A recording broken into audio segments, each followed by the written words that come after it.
Kuwa mchezaji wa zamani wa Mbeya City kwa sasa anakipiga katika klabu ya Yanga, Azizi Ndambwile amesema asili ya mafanikio yake katika msimu huu wa mwaka 2025-2026 ni kutokana na kile ambacho amechukua akipewa na mwalimu na kutekeleza kile ambacho mwalimu amekuwa akimtaka akitekeleze. Amesema kuwa mafanikio sio kwamba anafanya akiwa yeye peke yake, bali ni kutokana na ushirikiano ambao anaupata kutoka kwa wachezaji wenzake na kile ambacho amekuwa hakikifanya katika juhudi zake binafsi. Maarifa, juhudi, kujituma na commitment imekuwa ni moja kati ya asili yake kubwa katika kile ambacho amekionyesha katika msimu huu. Tarajio makubwa kama klabu na kama mchezaji ni kutaka kuona kila siku klabu inafanya vizuri kutokana na kile ambacho yeye anatamani kukionyesha. Moja kati ya kitu ambacho kimesababisha yeye kuendelea kufanya vizuri ni kuonesha namna gani ambavyo yeye amekuwa na uhitaji mkubwa muendelezo, na hiki ambacho anaendelea kukifanya ni kutaka kuonesha namna gani ambavyo ana umuhimu mkubwa katika klabu yake hiyo ya Yanga. Baada ya kuwa na fununu aliyekuwa kocha mkuu wa klabu ya JKT Tanzania kuhitajika na klabu ya Simba, klabu ya JKT Tanzania imekuja kulijibia hilo na kusema kuwa malengo yake ni kuifikisha JKT Tanzania mahali ambapo inahitajika kufika. Ni mwenye msimamo na aliyesimama hayumbishwi na chochote. Vijana wake na wachezaji wake wanataka kufikia makubwa wakiwa na klabu yake. Kuacha wachezaji wake katika hali isiyo ya kawaida ni kutaka kuwapotezea kile ambacho wanataka kukifikia. Anaamini bado alipo kwake ni sehemu sahihi na ni bora kufanya kazi maeneo hayo, na anaheshimu mkataba na waajili wake na si rahisi kuvunjika kirahisi. Amekabidhiwa jukumu na mwajili wake ambalo litahitajika kusimamiwa ili kuifikisha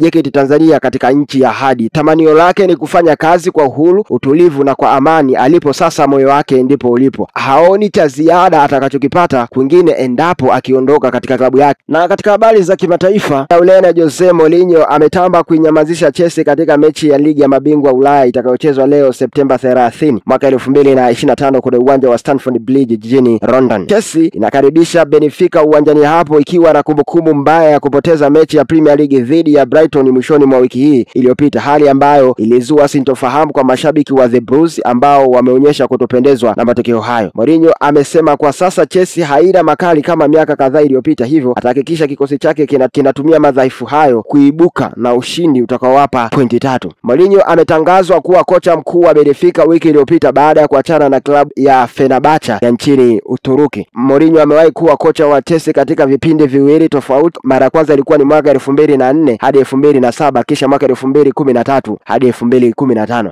Akiwa Chelsea, Mourinho alichukua taji la Premier League mara 3 msimu wa 2004-2005, 2005-2006, 2014-2015, FA mara 1 2006-2007, kombe la ligi mara 3 2004-2005, 2006-2007, 2014-2015 na ngao ya jamii mara 1 2015. Na klabu ya Real Madrid imejikuta katika mgogoro mkubwa wa safu ya ulinzi baada ya beki wao wa kulia Dani Carvajal kupata majeraha katika mchezo wao wa derby dhidi ya Atletico Madrid. Inaelezwa jeraha hilo linatarajiwa kumweka nje ya uwanja takriban mwezi mmoja, na hivyo kufanya Madrid kuwa katika hali ngumu ya kutafuta mbadala katika eneo hilo la upande wa kulia. Trent Alexander-Arnold ambaye ndio alikuwa mbadala wa Carvajal naye ana majeraha ambayo yanamweka nje ya uwanja kwa muda wa wiki 4. Madrid ilitoa taarifa hiyo Jumapili ya wiki iliyopita. Kapteni wao Dani Carvajal mwenye umri wa miaka 32 alipata jeraha hilo la msuli wa miguu wa kulia katika mechi yao dhidi ya Atletico Madrid itakomfanya kuwa nje ya uwanja takribani